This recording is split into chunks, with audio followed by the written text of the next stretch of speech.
Yo, yo, yo, it's Madman Habs, and first of all, I just want to say I'll start producing videos every 2 weeks. I just got a bit busy, so I'm going to try to keep to the schedule.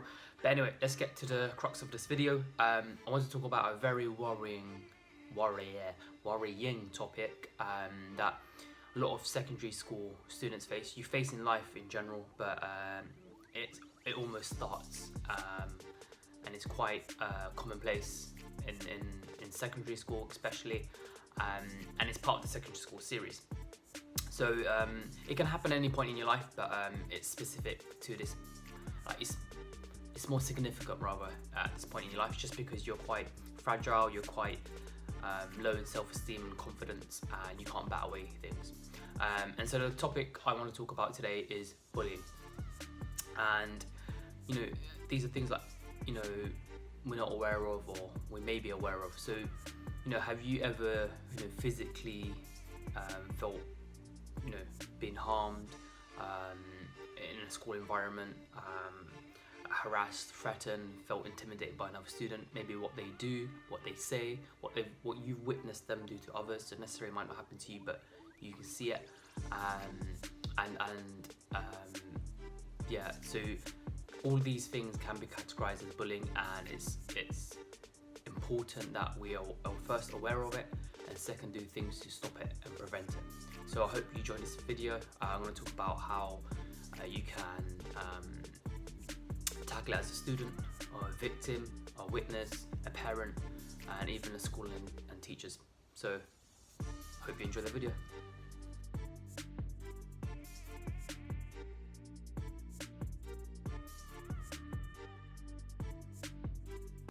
So first, I just want to talk about my personal experience. I'm going to be very open with it. One of the key issues is awareness, and I'll come on to that point. But first, as a victim, so we, in secondary school in general, straight off the bat, you're judged on your body, your face, your appearance, what you wear, and you got so much ammunition to be insulted on, and as a guy, as an individual being in school, you was like roughed up a lot because it's a lot more physical. Name calling didn't really get to me that much, but it was more the physical stuff. So you get roughed up, man up, just like see how you fare in terms of a little fight up, a little push, all that stuff. But in my personal experience, we had this one guy, and I say we because he was like, a lot of people were victims to him. And he was just generally taller than everyone, stronger, and so he'll, even though you can tell mentally he wasn't there, like the things he'll talk about quite violent. He liked getting rough and always wanted to get physical. So a lot of the times he'll be like pushing and shoving. And we had this thing where you do like swingers, where you just throw each other around, but you do it amongst mates and whatnot. But this guy will always offer you out for the swingers match. Like just get physical anyhow, and what I noticed was he was always going to people smaller than him, so like myself, people who were like weaker than him, people maybe his height but are quiet and quite timid. They'll never approach the big guys. So in our school we had like black dudes who are like athletes, like huge. He'll never approach them, never ever, but he'll always constantly, you can see him on the normal, you can even see it from across the playground, like he's always roughing up in something, but the other individual is always weaker and smaller, or whatnot. So eventually it was called out. School really just excluded him because I think another student reported him, but I don't think it was enough. But that was just my personal experience. So with that, I never liked being in his presence or felt comfortable in his presence, whether that be the classroom, the PE room, sometimes in the sports, like playing a football match against him, like putting a punch or a push, which was the PE teacher would just like show a blind eye to, and I especially didn't like seeing him outside of school. So I wasn't too comfortable, and so that was my personal experience. That's the one significant one I can remember. Other things, I used to get name called and stuff, but we used to throw it back. I used to throw it back, and this is what I'm going to come on to. My next part is awareness. Awareness is very important. Alright, so talking on this point of awareness, I think it's very important to understand what bullying is. People always think or you have this like kind of movie Hollywood idea that this bully takes your pocket money, beats you up, actually, every day, and makes you, and it steals your lunchbox. But it's not the case. And in my school, it's scary because when I look back now, everyone and almost anyone, but 70-80% of the people were actually bullies to each other. I went to school where name calling, you were ousted if your hair was a different colour, you ousted for being too big, too small, everything, right? Unless you can beat up everyone, so no one really said anything to you. But it was, the key thing I was looking for was, or what I'm trying to come onto, is that it was normalised. It was normalised so like worryingly that you didn't even know you was a bully. And you can tell someone's a bully general in our school, where everyone feared him or her, and she might have been the biggest bitch or whatever, and everyone was just shit scared of her or him, and that was that. But it got to a point where the school normalised, the culture was this insulting, this getting physical and getting rough and all that stuff, that you didn't really notice if you're a bully. And to tell the truth, I was actually excluded once for being a bully. There was one dude, he was 6 foot already, he had there's a punky dude, he had green long hair, and actually our whole classroom would always, I won't say his name, but we used to long out his name and take the piss out of it a lot. So every time he would walk into the classroom, everyone would say it. But he found, in school I wasn't a bully type. I was too little. Not that I was too little, because a little person would be a bully, but I wasn't the mean type, I was just there, you get along with me in a normal day. But he pointed out 3 main culprits within the classroom that he felt that were bullying him, and lo and behold, we were called up, we were told it wasn't right, even though I was scratching my head thinking, hold on, literally my whole classroom says the same thing and insults in the same way. And yeah, so we was excluded. But the key thing is, I wasn't aware. I wasn't aware how I was making him feel. I wasn't aware partly because it was just so normalised. Everyone just insults everyone. No one cares about everyone's feelings. You just take on the chin and you go home and you come back the next day with more ammunition for someone else. So the key thing was, and it was worrying, that it was normalised to such a point that you didn't even know you was a bully. And so the first step, whether that be the victim or even the bully itself, be aware. Be aware as a victim. Be aware, actually, is this person making me feel uncomfortable? He's being a bully. Because this individual who did it to me, I just thought, do you know what, it's part of the school. You got to rough up, you got to stand up for yourself. I wasn't capable of standing up for myself, so therefore I was a victim.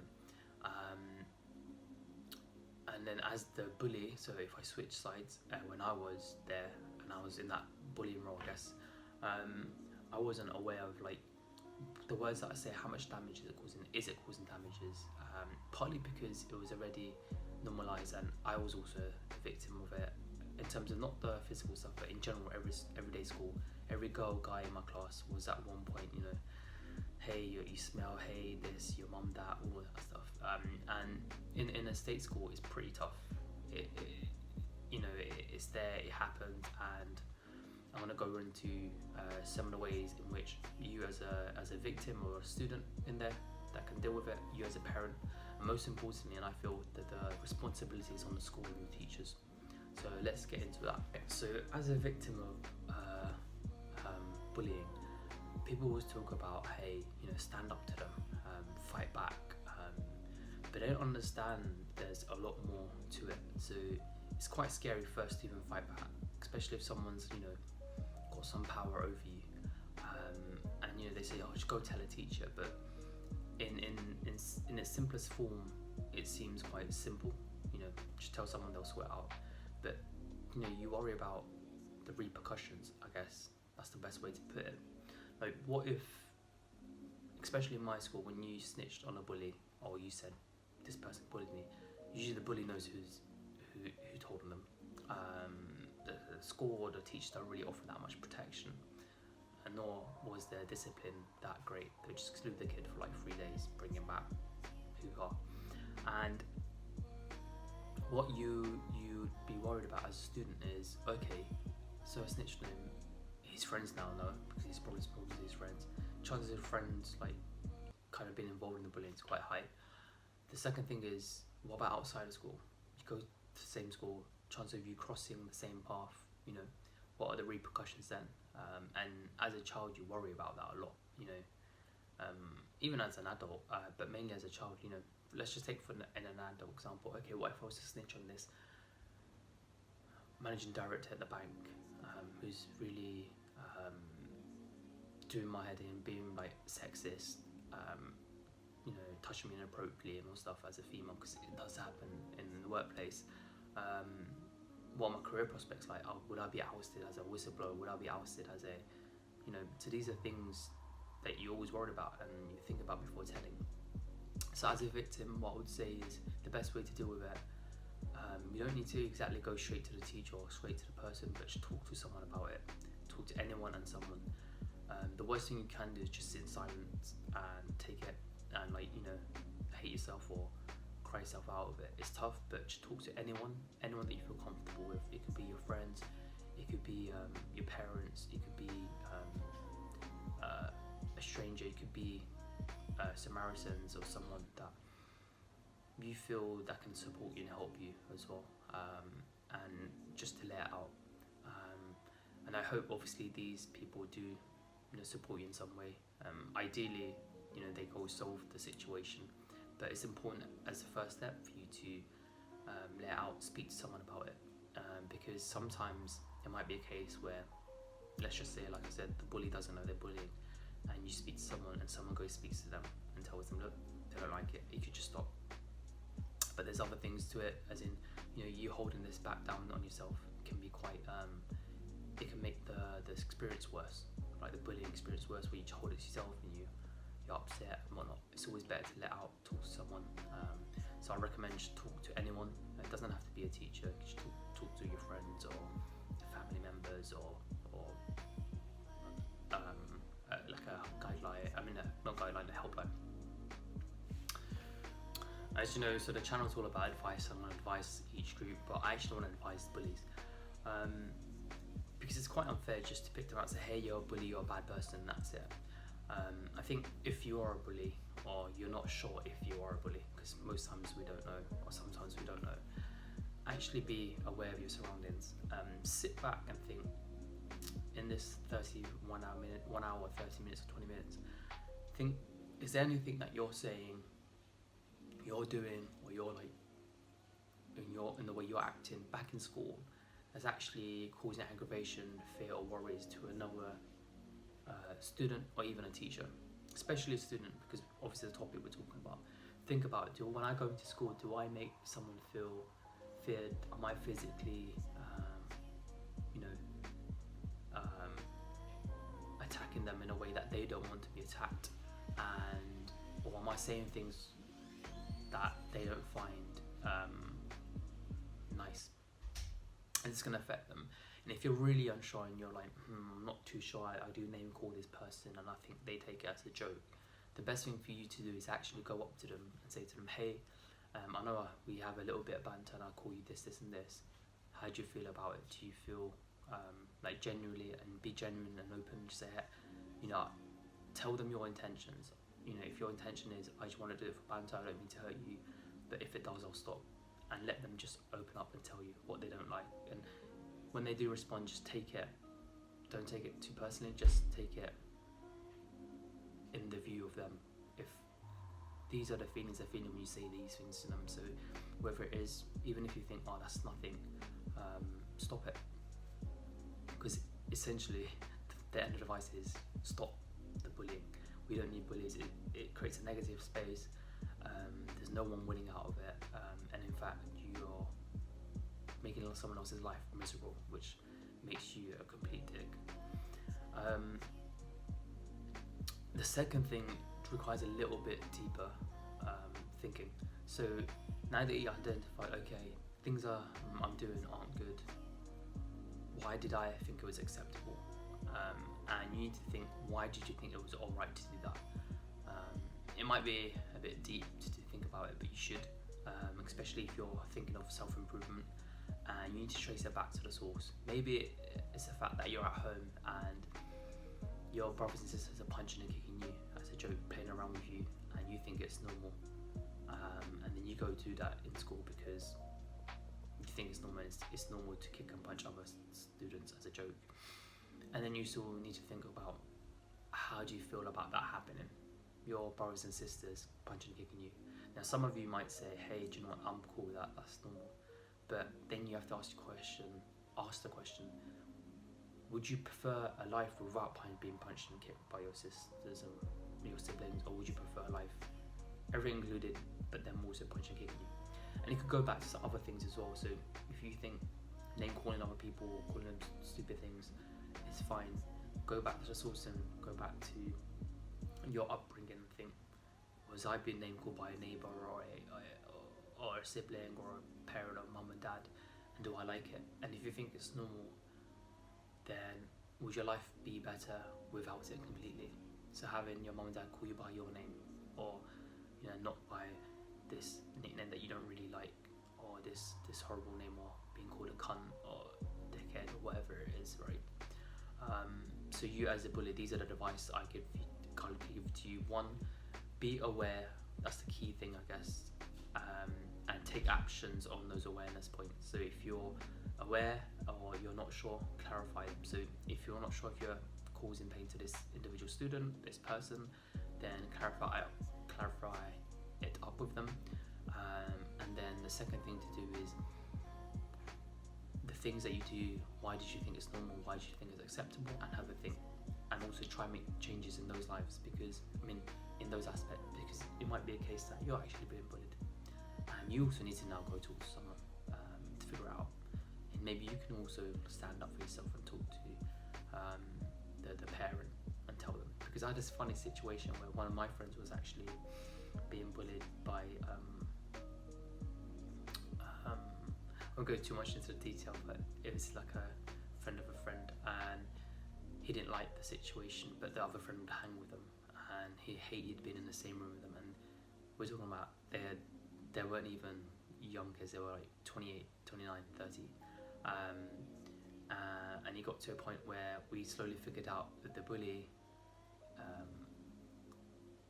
seeked the advice of the friend as well, and it turned out that that advice was needed because he was actually being bullied elsewhere, and essentially he got made to found that it's not a good feeling, right? And this is what you did to me. So it's good they communicated and it's solved. Now the second person or individual I want to give, or like group I want to give advice to kind of help prevent or find solutions to bullying is parents. Now you really need, as a parent, if you're listening and your child's being bullied, chances of you know him, it depends on your child coming to you and telling you. And that's why it's very key you have a very open dialogue with them. And what I mean by open dialogue, maybe have a routine thing where you're asking them how the day's been, how was the day at school, and it's easy, you can do it every dinner, maybe when you have dinner with them, or lunch with them, or every Saturday. I say do it more frequently, so every day at dinner, just say how was school, normal conversation over the dinner table, or before watching TV or whatnot, or like before, I don't know, giving their supper, or serving them breakfast in the morning. How was school yesterday? What are you looking forward to today? Stuff like that. And it's always out of interest. You should know what your child is up to and what they're keen on, what they like, what they don't like.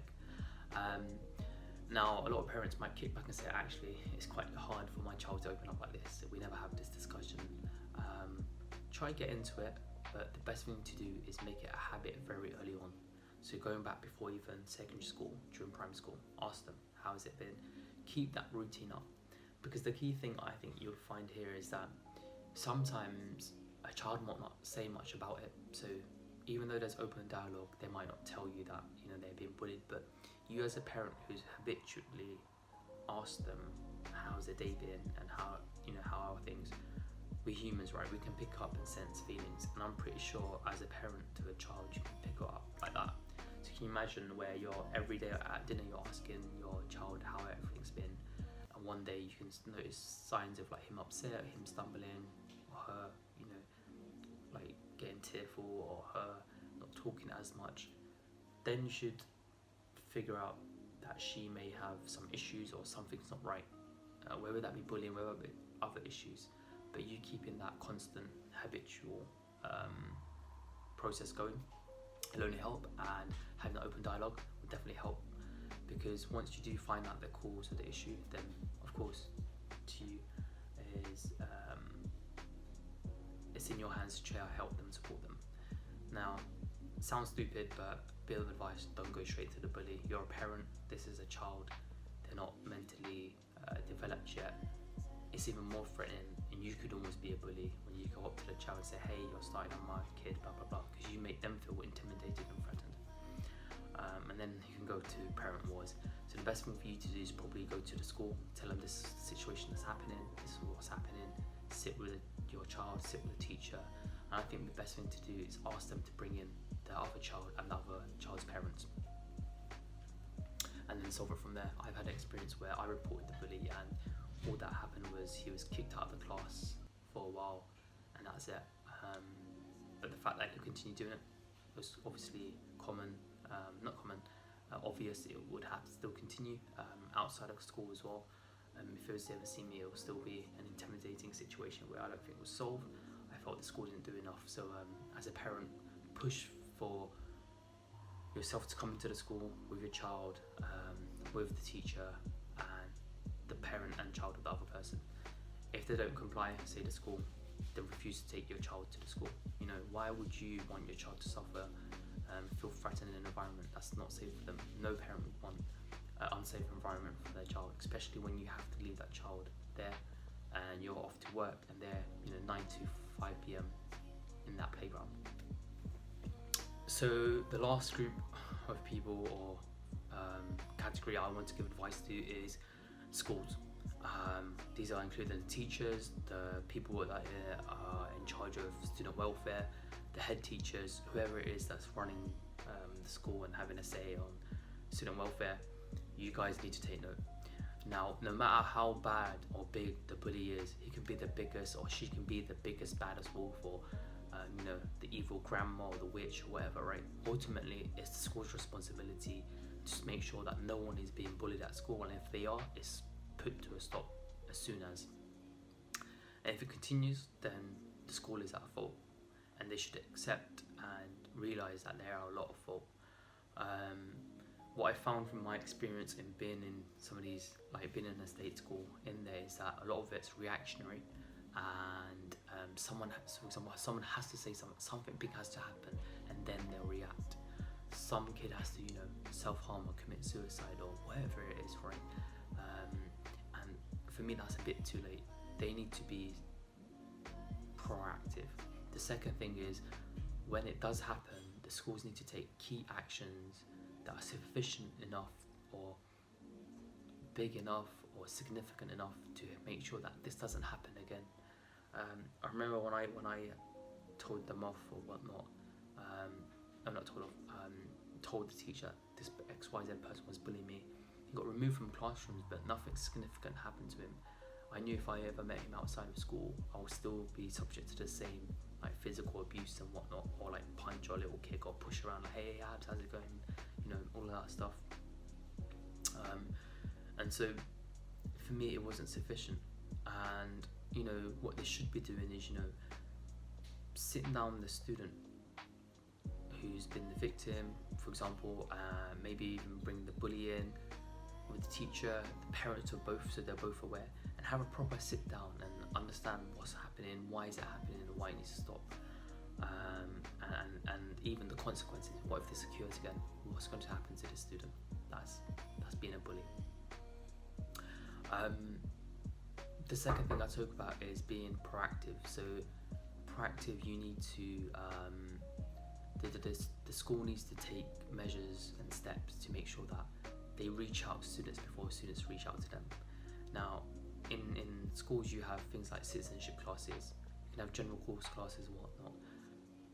If there's not enough space, make them more often.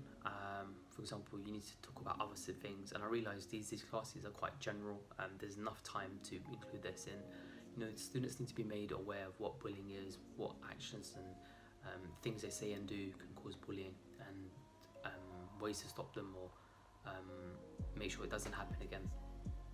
And you can't just leave, you teach students it, but you can't leave them to just nod their heads and accept it fully. Same way you teach any other lesson, they need homework, they need self-learning, they need to go out and do something. So yeah, set them homework. Do things such as, it's not rocket science, you can have a survey sent out to all your students to fill out anonymously. They can write in the name of a person that they like and what they like about them, that they do or say that really nice to them, and then a person they dislike. And you can easily, find from a class of 30, a common name might pop up where they're really nice students, and there'll be a common name also of a student no one really likes. And this is something you as a teacher can be aware of. It's not rocket science, and even if the school can't implement it on a wider basis, you as a tutor or a class tutor or a welfare support teacher or whatever it is could carry this out. It doesn't take long. Ultimately, I just want to end on this, is that bullying is an awful thing. It happens in the world, no matter where you are, and it happens from all walks of life. It can continue happening when you're 60, 50, 40. You can be in a huge bank, you can be in working in a Tesco, or you could be in school, and it happens. The key thing is it should stop. There should be a zero tolerance towards it, and I think the difference is in a more professional world is that there is a zero tolerance. And the reason why I'm advising more on a school basis is, one, when you're that young, you don't have, like I said, the self-esteem or the confidence to bat it away. Two, again, the confidence. Why is that important? Because you can step up back to them, you can report them, you wouldn't be as scared. And three, in the schools, what I found is that the consequences are not sufficient enough. Whereas whilst bullying does happen in a professional workplace, one, you have a voice a lot more of the time. Two, the consequences are pretty significant. Like the individual that's bullying, if found that to be true, it could be fined, could be fired, lose their job, right? And I guess the other thing is, the reason why I wanted to give advice at this point and put in the school series, whilst bullying does happen across age categories, is that it's the time where you first really face it, you're subject to it. So in total, look, I want to summarize that you need to be aware of what bullying is, whether you're the bully, whether you're the victim, to talk to people about it. Whether you're the bully or the victim, talk to that person, talk to parents, talk to friends, talk to whoever. And three, ways to go about it, to solve it, to make sure it doesn't happen again, because it sucks and it's detrimental, especially when you're a school student. It can really affect your adult life, and we really don't want something negative that's happened or that's happening in school to really mold you in a bad way, and that's it. So I hope you really enjoyed this video. I know it's a bit long, but I thought it's very important. It's something that people don't really speak about enough, I believe. I don't think there was enough proactive activity within schools to tackle this, and it's overlooked. So if you like this, guys, share with your friends, share with parents, share with even schools. I don't even mind, because it's something that really needs to stop, and together we can hopefully put a stop to it, and also even help the bullies, because they could also be a victim of bullies as well.